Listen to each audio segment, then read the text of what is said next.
Je suis Milady Bernadette, bonjour et bienvenue sur ma chaîne. Vous l'aurez constaté sûrement, je ne suis pas seule aujourd'hui, je suis avec mademoiselle Hortense Salika. Et je suis avec elle, on va vous parler de notre thème qui s'intitule « Que diras-tu à tes enfants ?» Je vais vous expliquer le contexte, mais avant, Alika a un petit truc brillant à nous dire et on aimerait l'écouter. Merci beaucoup Bernadette. Moi c'est Hortense Salika comme je l'ai dit et je suis une jeune entrepreneur. J'entreprends dans les trucs de boucles d'oreilles, bracelets pour femmes et hommes, des gants de douche et autres. Donc nous sommes là, nous favorisons l'entrepreneuriat chez les jeunes. Merci. C'est tout. Ah, d'accord. Et si vous ne l'avez pas constaté, nous-mêmes, on a les produits. Donc, il y a les boucles d'oreilles, elle a les produits sur elle-même. Donc, c'est un truc très bien et c'est très encourageant de voir des gens commencer à se réveiller. Donc, notre jeunesse se réveille. Donc, réveillez-vous aussi. Alika, j'ai une question. Pourquoi aujourd'hui? Pourquoi aujourd'hui? Ça fait 3 ans qu'on est là. Ça fait 3 ans qu'on est là. Pourquoi c'est aujourd'hui que tu décides enfin, tu te dis, bon, je vais commencer. Pourquoi? Au fait, je ne devrais pas attendre 25 ans ou 40 ans pour commencer. Je me suis dit, pourquoi ne pas essayer pour le moment? Pourquoi ne pas voir ce que ça peut donner? Donc, je suis capable de quoi? J'ai essayé, je me suis dit, ben, je peux y arriver, je vais continuer. Ah, d'accord. En tout cas, c'est très encourageant. Et si vous avez besoin de ces contacts, vous n'avez qu'à me contacter d'abord. D'accord, on va passer au thème du jour qui est que diras-tu à tes enfants? Le concept, en fait, c'est nous sommes encore jeunes, donc nous n'avons pas encore d'enfants, mais nous naviguons, on dirait, entre deux mondes, entre deux cultures, entre la culture européenne, la culture africaine. Il y a les pagnes, il y a les petites culottes, il y a les fêtes, les boîtes de nuit, il y a la préservation de soi en Afrique, tout ce qu'on nous apprend. Donc, on ne sait pas, nous, à notre époque, il y a beaucoup de choses que, je le dis bien, nos parents ne nous ont pas dit. Alors, nous, aujourd'hui, en tant que femmes conscientes, on se demandait qu'est-ce que nous dirions à nos enfants quand nous les aurons. Tu es prête? Oui. On peut commencer? On peut. La première question, c'est diras-tu à tes enfants que le Père Noël n'existe pas? Non. Je leur dirais que le Père Noël existe, mais il n'est pas en Afrique, il existe en Europe. Ici, chez nous, on n'a pas le truc de Père Noël et autres. Si c'est Noël, on achète des cadeaux aux enfants et c'est fini. On ne doit pas attendre le Père Noël pour venir dans nos maisons. Ah, d'accord, moi carrément, je dirais à mes enfants que le Père Noël n'existe pas. Parce que bon, moi, je n'ai pas vu le Père Noël, mes parents n'ont pas vu le Père Noël. Et moi-même, moi personnellement, on ne m'a jamais dit qu'il existait. Donc, je ne vois pas pourquoi je dirais à mes enfants qu'il existe. Donc moi carrément non, je leur dirais le Père Noël n'existe pas. Si tu as besoin d'un cadeau, dis-moi, je vais t'acheter. Je serai ton Père Noël si tu veux. La deuxième question, c'est diras-tu à tes enfants que Christophe Colomb n'a pas découvert les Amériques?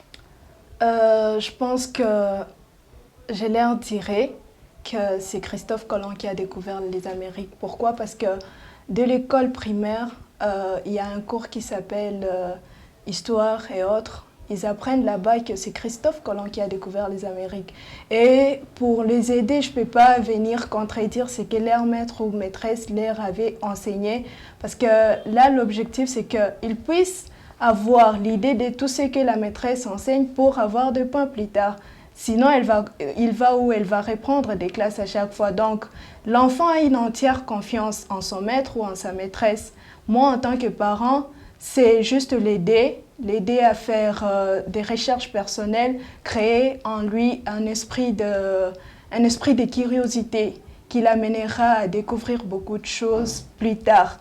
Mais en tout cas, dès l'école primaire, je ne peux pas me permettre de contredire son maître parce que l'enfant même ne me croirait même pas. Ah bon? Je pense que ton enfant ne te croirait pas si tu lui dis non, c'est pas Christophe Colomb qui a découvert les Amériques, mais... Donc, pourquoi tu penses que ton enfant, si tu lui dis ça, il ne va pas te croire? C'est toi son parent, d'après tout. Oui. C'est toi le premier modèle, c'est toi la base. Donc, Moi, je ne sais pas pourquoi tu peux dire que ton enfant ne va pas te croire. Et, pardon, c'est pas dans le but de contredire la maîtresse. C'est dans le but de renforcer la culture générale de ton fils, de ton enfant. Mon enfant, comme je l'ai dit, les enfants ont une entière confiance en leur maître, en leur maîtresse. Ils savent que ce que madame a dit là-bas, c'est ça vrai. Ils savent, moi à la maison, je suis, peut-être je pars au travail, je rentre, je leur donne à manger. Bien sûr qu'il y aura une certaine éducation. Mais en matière de l'enseignement des leçons, ils savent que voilà, ces rôles est attribué à la maîtresse, ces rôles est attribué au maître. Pour changer cela dans sa psychologie, ça ne sera pas facile. D'accord, donc on les pousse à faire des recherches eux-mêmes. Oui, en tout cas, c'est la meilleure solution. Créer en lui cet esprit de curiosité. Moi, je pense que je lui dirais, c'est pas lui. C'est pas lui. La troisième question, c'est, diras-tu à tes enfants que les premiers Égyptiens étaient noirs? Oui, parce que cette histoire, elle est connue. Elle est connue partout. Elle n'est pas connue? Et cette histoire est connue, je t'informe bien. Sauf que ces derniers temps, on voit les blancs partout là, mais nous savons très bien que ce sont les noirs. Et nous savons, bon, les enfants, eux, ils savent qu'en Afrique, il y a des noirs. Et il y a certains pays où il y a des blancs, mais en Afrique, généralement, ce sont les noirs. Et avant tout, ils sauront que, même si maman dit ça, en tout cas, je pense que c'est vrai. Parce qu'ils savent déjà que là, il y avait des noirs. Non, les enfants ne savent pas ça. Les enfants, eux, par exemple, nous. Moi, quand j'étais petite, quand je regardais les films, par exemple, de Moïse ou même de Joseph, on nous a montré des Égyptiens blancs. Dans les dessins animés, les films des Égyptiens. Les Égyptiens étaient blancs. Donc, c'est l'Afrique du Maghreb est devenue blanche après des centaines d'années. Mais nous, on ne savait pas que les Égyptiens étaient noirs. Par exemple, moi, je ne savais pas. Donc, j'aurais aimé que quelqu'un me dise, non, toutes ces inventions, les pharaons et tout, c'était des noirs qui ont construit. J'aurais aimé qu'on me dise ça. Donc, moi, je ne pense pas que les enfants savent. Il y a même des adultes aujourd'hui qui ne savent pas que les Égyptiens sont des noirs à la base.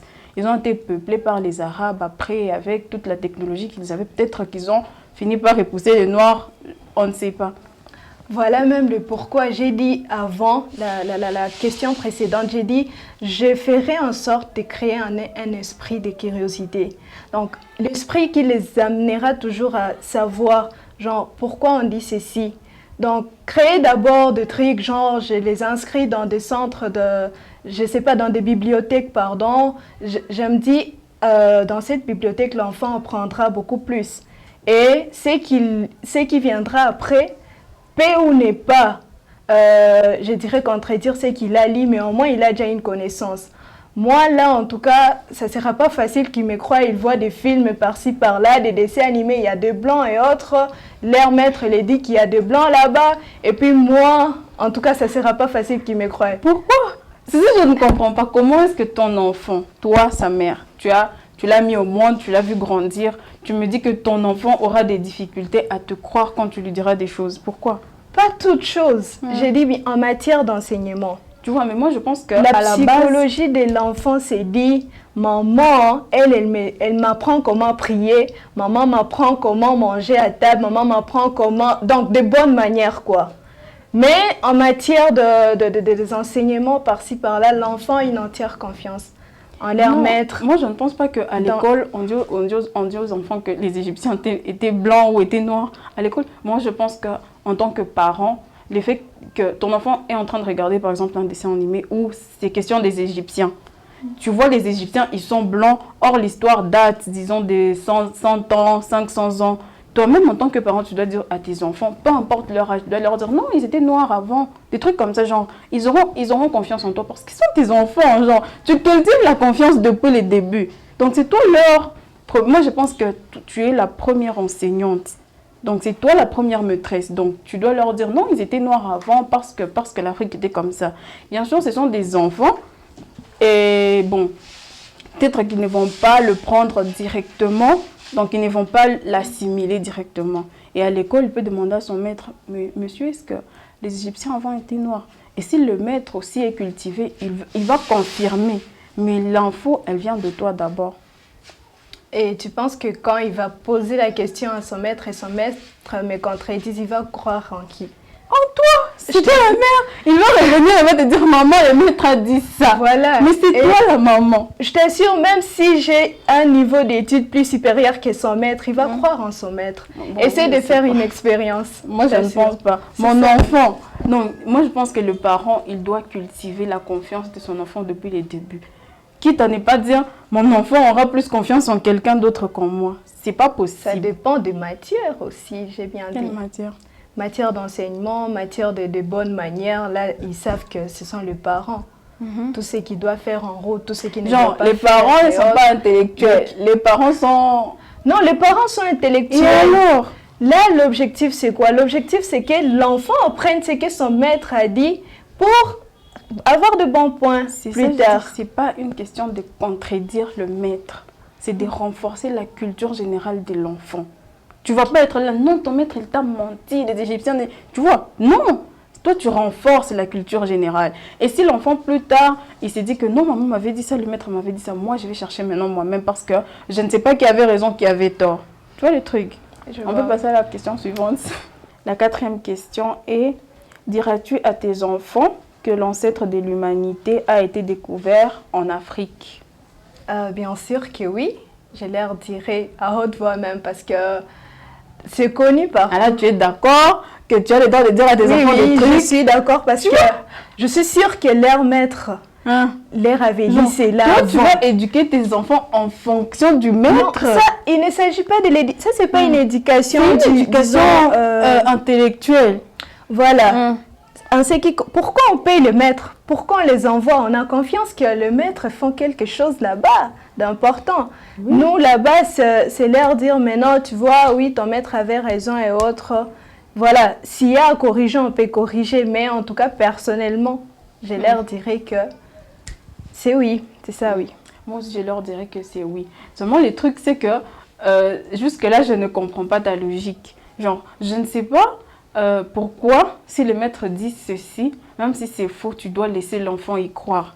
Moi, je pense qu'à l'ère où nous sommes, on doit plus privilégier la connaissance que la réussite. Donc, l'enfant doit être cultivé et lui-même être capable de faire ses choix. Si je dois échouer une seule question sur 10 parce que je sais que c'est faux, autant échouer. Moi, je pense que autant échouer parce que l'ère que nous vivons, ce n'est plus l'ère de non, je dois avoir 90, 80, 100% à l'école. Moi, je pense qu'ils doivent être cultivés. Genre, avoir les vraies choses, pas les choses que nous avons apprises. Nous avons appris les choses, genre on te dit les mots, je sais pas quoi, tu sais pas c'est où, tu sais pas, tu sais rien. Genre tu vois, on doit éviter à nos enfants ces genres, bon selon moi, on devrait éviter à nos enfants ces genres des connaissances abstraites. Même si c'est faux, tu sais que parce que l'enfant n'a pas choisi ça, donc toi tu te dis, je vais les laisser croire en ça. Tu comprends un peu la logique, oui, ma logique. Je ne sais pas si tu m'as compris dès le départ. Lui dire, donc le faire sortir de ma bouche et lui dire non, c'est pas Christophe Colomb, non, c'est pas je ne sais pas qui. C'est là, ça lui dépasse. La tactique. Genre, ça lui dépasse. Tu dois une façon de lui dire. Voilà, la façon dont moi je le ferais, c'est de les envoyer dans des bibliothèques, acheter des livres, leur donner des livres et savoir qu'après ces livres, il aura au moins une connaissance. Tu sais que nous, on a appris dans les livres là. Nous avons appris dans les livres. On ne l'a pas fait vraiment comme je le ferais avec mes enfants. Espérons alors. Oui, oui. On va passer à la 5e question. Diras-tu à tes enfants d'entreprendre, de travailler et non d'attendre la manne qui tombera du ciel? Oh, les enfants doivent travailler. Sérieux, nous, on n'a pas eu la chance peut-être d'avoir les gens de nos bas âges, les gens qui viennent et nous dire ma fille ou mon fils, tu dois travailler. On n'a pas eu vraiment cette chance. On a plus été basé sur les cours, les études. Voilà, tu dois bosser. Le parent peut te voir avec une poupée en train de faire le modèle, une robe de la poupée. Oh, toi, c'est ce que tu connais faire, tes études. Tu vas encore avoir 60% et pourtant, je t'ai déjà dit d'avoir 80%. Au fait, c'est quoi? Au juste, on doit cadrer les enfants, leur montrer, donc leur faire aimer ce qu'ils savent faire d'abord. Parce que les enfants, ils naissent avec quelque chose. Mais nous, les parents, en tant que parents, nous devons avoir le rôle de les cadrer dans ce qu'ils font, de leur faire voir ce qu'ils doivent faire et autres. Donc, il faut qu'ils travaillent parce que ce monde est tellement autre que nous devons, nous devons aider les enfants, nous devons les aider à savoir se débrouiller dans la vie. Ne pas attendre du gouvernement, ne pas attendre la manne comme c'est bien dans la question. Parce que, comme on dit même dans la Bible, aide-toi et le ciel t'aidera. Donc, il doit d'abord commencer. Alors là, moi, je suis d'accord avec toi. Genre, la manne, elle n'est jamais tombée pour moi. Il n'y a pas à dire aux enfants, non, va à l'école et tout. Après les études, c'est quoi, donc c'est quoi la finalité en fait? Moi je pense qu'en tant que parent, on doit déjà dire, donc on doit déjà poser aux enfants la question de savoir, après tes études, tu penses que tu t'orientes dans quoi? Parce qu'il y a des enfants aujourd'hui très doués en musique, très doués en chant, très doués en danse, très doués, mais qui n'ont jamais eu la chance d'avoir un parent qui va lui dire, tu penses qu'il y a une finalité à ceci. Est-ce que tu penses qu'au bout de cette danse, tu as un avenir? Donc tu poses cette question à ton enfant, est-ce que tu es assez motivé pour avoir un avenir dans la musique, dans la danse, dans l'écriture? Donc on n'a jamais eu des parents qui... Moi-même j'écrivais avant, mais... à un certain moment, je n'avais aucun soutien. Je me suis dit, ah, j'arrête avec ça. Enfin, on n'a jamais... Donc, on doit dire aux enfants que, à l'heure où nous sommes, tu fais ce qui te passionne. Si tu sais qu'au bout du tunnel, il y a la lumière. Donc, si tu sais que ça aboutit à quelque chose, tu peux le faire. Moi, je pense que, en tout cas, sur cette question, je te soutiens. Donc, allez, quand on a fini, tu as une conclusion ou... En conclusion, ce que je dois dire là-bas, c'est que étant parent, comme Bernadette l'a dit avant... Tu ne l'es pas encore. Ok. Étant parent, les parents doivent savoir comment cadrer leurs enfants, leur montrer déjà la bonne voie à suivre. Parce que nous sommes la base. Là où ils partent et autres, donc ils vont acquérir bien sûr d'autres formations, d'autres connaissances, mais à la base, nous devons les aider. Nous devons mettre en nez, je dirais, un certain esprit, quoi. Un esprit de recherche, un esprit de documentation, pour qu'ils savent comment évoluer dans la vie. Ah, d'accord. Merci. Moi, pour conclure, je dirais qu'en tant que parent, on doit savoir équilibrer l'éducation des enfants. La formation des enfants, l'éducation des enfants, donc ce qu'ils apprennent ailleurs, ce qu'ils apprennent à la maison, nous devrions apprendre à tout équilibrer, pas mettre un accent sur un domaine que sur l'autre, que dire que non, c'est l'école, et puis c'est tout, être ferme, et dire c'est l'école, et puis c'est tout. Non, s'il veut, par exemple, faire autre chose comme la musique, la danse, je lui dis, obtiens un diplôme, oriente-toi dans autre chose. Je pense qu'en tant que futur parent, on doit leur dire que... Et puis je dirais aussi aux parents noirs de dire à leurs enfants qu'ils sont beaux. Il faut dire à vos enfants que vous êtes beaux. Vous êtes beaux, vous êtes intelligents, vous êtes brillants, vous êtes des rois, vous êtes... Genre, encouragez les enfants. Il ne faut pas être dur, il faut dire aux enfants que non. Bon, je pense que c'est la fin de cette vidéo. N'oubliez pas de vous abonner, de liker, de commenter et d'aller voir Hortalika House. Nous sommes là pour vous. À bientôt. Merci.